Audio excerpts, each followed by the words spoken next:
Michaela sent us a super chat. Thank you so much for yours. Said, less than impressed so far with the bench. Can't shoot, can't pass, can't play make.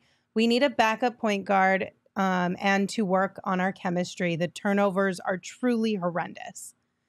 Do you guys think we need a backup point guard? Because we're seeing this a lot. I know, Gerald, I think you said no. Because when Book and Beal are back, they're basically them. I want to see what it looks like 10, 15 games into the season, especially when you have your two lead ball handlers and playmakers out there, which is Booker and Beal.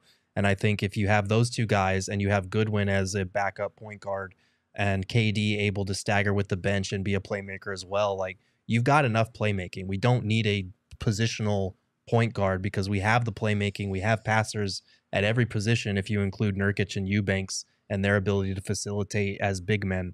I want to see the guy's healthy first. In a situation like this tonight, the one thing I will say about Michaela's super chat, is that because you didn't have Booker and Beal, it did make the backup point guard or the lack of a point guard very, very apparent. KD was trying to make too much happen from time to time. Mm-hmm. You wanted the ball out of his hands, if not for anything, just to give the guy a little bit of a break. Mm-hmm. It's taxing when you're trying to do that on both ends of the court. And so I would say maybe there's a little bit of validation to your point. But again, like, until you see all the parts as a whole, it's really hard to just jump to conclusions and say that this is the reason why X, Y, and Z are happening. If you see all this together and you see it doesn't work when they continuously go to the bench and things aren't happening, this is the reason why they got some players in trades to have a little bit of flexibility in the salary cap.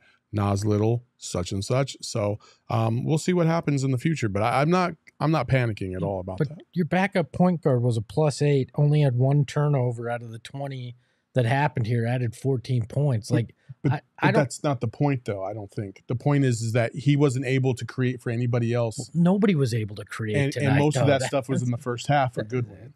Nobody was able to create tonight. And when you have two of your key bench players having to start here, I think you can't judge anything about this bench at this moment because they're not in their normal positions. You're not in your normal rotations. You're not playing the way that you normally do. So I think it's difficult to judge anything at this moment when it comes to the bench.